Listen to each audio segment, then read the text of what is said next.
করে করে আমার নবীজির সামনে হাজির হইতো। একদিন একজন সাহাবী দুই পাও দিয়ে একটু নাকে চাপা দিয়ে ধরে যেতে দিচ্ছেন না, ধরে রাখছে। জুলাইবিব ডাক দিয়ে বলে, আমার আল্লাহর নবীর সাহাবী, আমাকে এমন করে ধরো না, আমাকে ছেড়ে দাও।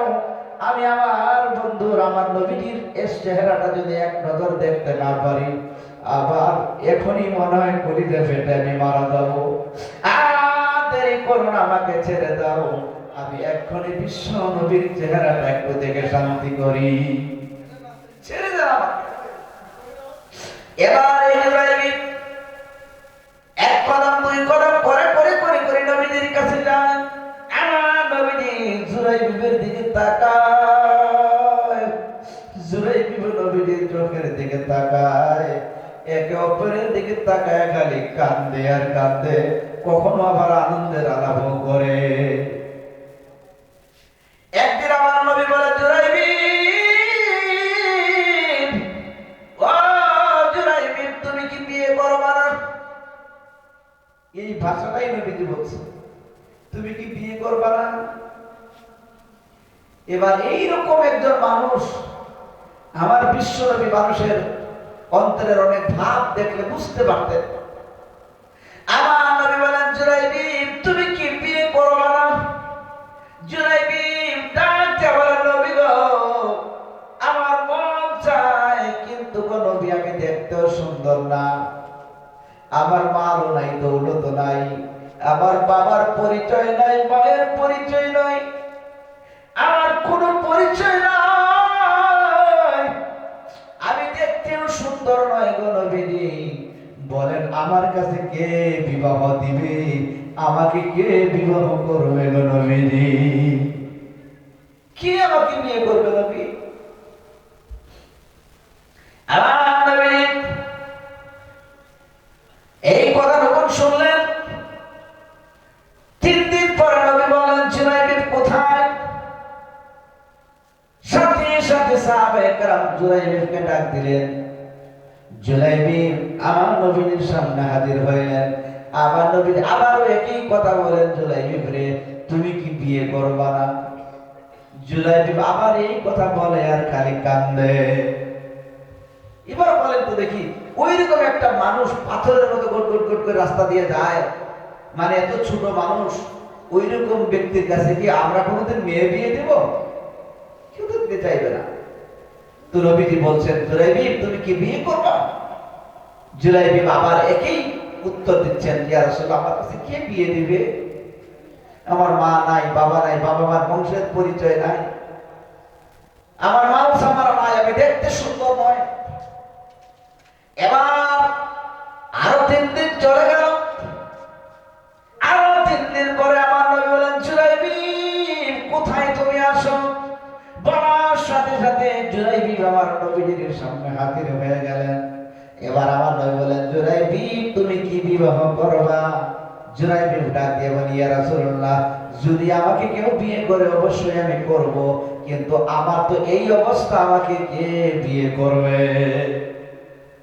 আমার নবী বলেন, জুলাইবিব, চিন্তা করো না, তোমার বিবাহের ব্যবস্থা হবে। দেখো সুবহানাল্লাহ, নবী বলে ফেলেছে তোমার বিবাহের ব্যবস্থা হবে, এখন হবে কি হবে না? অবশ্যই হবে। নবীর প্রেম মানুষকে কোথায় নিয়ে যেতে পারে, নবীর ভালোবাসা মানুষকে কোথায় পৌঁছাতে পারে, সেটাই দেখাচ্ছে। বন্ধুগণ আমার, এবার জুলাইবিব বিশ্ব নবী মুহাম্মদ রাসূলুল্লাহ সাল্লাল্লাহু আলাইহি ওয়াসাল্লামের কথাটা শুনলেন, শুনে অনেকটাই আনন্দিত হলেন। জুলাইবিব খালি মুস্কি মুস্কি হাসে, আবার কান্দে, আবার হাসে। আল্লাহ নবীর রহমতের নজর জুলাইবিবের চেহারার দিকে যখন দিলেন, জুলাইবিব আমার নবীজির দিকে তাকায়া চোখের পানি ছেড়ে দিচ্ছে।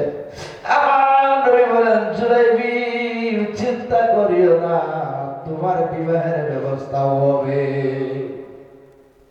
অবশ্যই ব্যবস্থা হবে। এবার আমার নবীজি এরকম করে আরো 3 দিন পার হয়ে গেল। 3 দিন পরে আসরের নামাজের সময় জুরাইবিবকে ডাক দিলেন, জুরাইবিব আসো একটু কথা শোনো। আসরের নামাজ হয়ে গেল, বলে ওই যে একটা বাড়ি দেখা যায়। বলে হ্যাঁ ইয়া রাসূলুল্লাহ, অবশ্যই দেখা যায়। ওই বাড়িটাতে তুমি যাও, ওই বাড়িটাতে গিয়ে আমার পক্ষ থেকে বাড়ির সকলের কাছে তুমি সালাম পৌঁছাবে, আর তুমি বলবে আমার পক্ষ থেকে ওই বাড়িওয়ালাকে বলবে আল্লাহ রাসূল বলেছে আপনার মেয়েকে আমার কাছে বিবাহ দিতে। জোরে বলেন সুবহানাল্লাহ। যাও। এই কথা যখন জুরাইবের কাছে বলে দিলেন, জুরাইব কথাটুকু শুনে, নামাজ যখন শেষ হয়ে গেল কথাটুকু শুনে এক কদম দুই কদম করে হাঁটতে হাঁটতে হাঁটতে হাঁটতে ওই বাড়িটায় চলে গেল। কিতাবের মধ্যে আসছে মদিনাতুল মুনাওয়ারার মধ্যে ওই বাড়িওয়ালাটাও মোটামুটি ধনী মানুষ ছিল, আর ওই লোকটার এমন একজন মেয়ে ছিল মক্কায় মদিনায় ওই জামানায় ওই লোকটার মেয়ে যে সুন্দরী মহিলা আর কেউ ছিল না। সুবহানাল্লাহ। তার থেকে সুন্দর আর কোন মেয়ে মহিলা নাই ওই জামানায় মক্কা মদিনায়। সবথেকে বেশি সুন্দরী মহিলা মানে কি বুঝতে পারছেন কথা? কত সুন্দরী, বাপরে বাপ। আর ওরকম সুন্দরী নাই। বাপের টাকা পয়সা মোটামুটি কম না, মোটামুটি কম না। একটাই মেয়ে, ছেলেও নাই আর অন্য মেয়েও নাই। এবার জুরাইব এক কদম দুই কদম করে করে করে করে ওই বাড়িতে চলে গেলেন। গিয়ে দেখলেন ওই সাহাবী আসরের নামাজ মসজিদ থেকে পড়ে স্বামী স্ত্রী সবাই বাড়িতে প্রবেশ করেছে। এবার জুরাইব বাড়ির কাছে গিয়া ঘরের দরওয়াজার মধ্যে আওয়াজ দিয়েছে, টক টক টক টক করেছে। এবার ঘর থেকে ওই সাহাবী বেরিয়ে আসলো। আসার পরে ডাক দিয়া বলে কি ব্যাপার, এখানে কেন আসছো, কি খবর? এবার জুরাইব বলে আমি আল্লাহ রাসূল আমাকে আপনার কাছে পাঠিয়েছে। বলেন সুবহানাল্লাহ। হ্যাঁ, আল্লাহ রাসূল বাড়িতে বসে বসে বসে দেখেন কে পাঠাইছে। এবার আপনার এলাকায় যদি সাধারণ কোচবিহার ডিস্ট্রিক্টের ডিএম যদি একটা ব্যক্তি পাঠায় যে আমাকে ডিএম পাঠাইছে, বলেন তবে কোথায় বসতে দিবেন? খেয়ার পিছিয়ে দিবেন বসতে? বাপরে বাপ, কোন ভালো কৃষ্ণা ভালো চোখে ঘটনা দেয় একটু চিন্তা করবেন। আমি তো সাদা মাথা ডিসি এসপি আর আমার বিশ্ব নবী, চিন্তা করেন। এবার বিশ্ব নবী সাহাবীদের আদর্শটা দেখেন কেমন। এবার জুরাইব বলেন আল্লাহ রাসূল আমাকে আপনার বাড়িতে পাঠিয়েছে। বসেন। বলেন কি ব্যাপার, কেন পাঠাইলেন? বলেন আল্লাহ রাব্বুল আলামিন তার হাবিব বিশ্বনবী মুহাম্মদ রাসূলুল্লাহ সাল্লাল্লাহু আলাইহি সাল্লাম ওনার পক্ষ থেকে আপনাদের বাড়ির সকলের কাছে সালাম পৌঁছিয়েছে। সুবহানাল্লাহ। সবার কাছে সালাম পাঠিয়েছে। ঠিক আছে, ওরা খুশি হয়ে গেল। নবী সালাম পাঠিয়েছে, এটা কি বেদি কথা? আর বাস্তব তাই। বিশ্ব নবী যদি কারোর কাছে সালাম পাঠায় তার মতো সৌভাগ্যবান আর কে হতে পারে? আমার বন্ধুগণ, এবার বিশ্ব নবী সাইয়্যিদুল মুরসালিন আশ-শুমারা আম্বিয়া নবী মুহাম্মদ রাসূলুল্লাহ সাল্লাল্লাহু আলাইহি ওয়াসাল্লামের সাহাবা জুরাইব আবার ডাক দিয়া বলে আল্লাহর নবী সাল্লাল্লাহু আলাইহি ওয়াসাল্লাম বলেছে আপনার মেয়েটাকে আমার কাছে বিবাহ দিতে। জোরে কন্যা সুবহানাল্লাহ।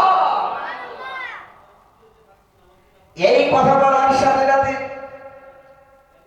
মানে সারাটা বাড়িতে আনন্দ বিরাজ করছিল, কিন্তু এই কথা শোনার সাথে সাথে আমার স্বামী স্ত্রীর চোখে দুঃখের ছায়া চলে আসছে।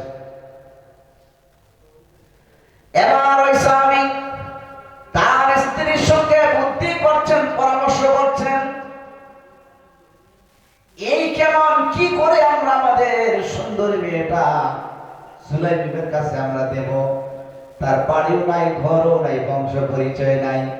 কেরম প্রতিবন্ধী, দেখতেও জানি কেমন, ছোট্ট মাটির সঙ্গে মিশে মিশে হেঁটে হেঁটে বেড়ায়, দেখাও যায় না ভালো করে কেমন যে মানুষ।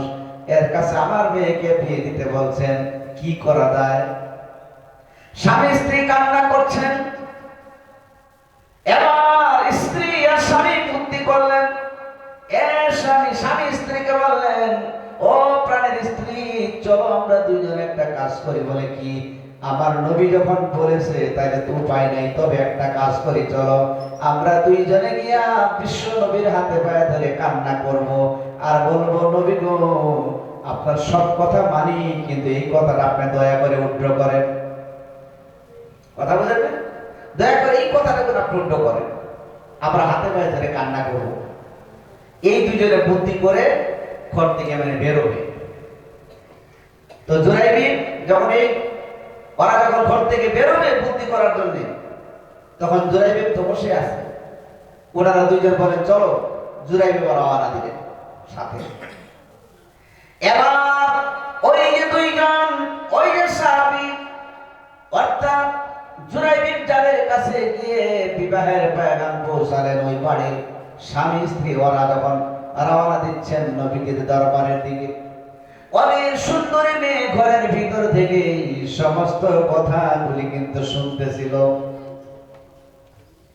সমস্ত কথাগুলি শুনতে শুনতে স্বামী স্ত্রী, অর্থাৎ ওই মেয়েটার মা বাবা যখন ঘর থেকে বেরিয়ে আসছে, মেয়েটা পিছন দিক থেকে ডাকতেছে,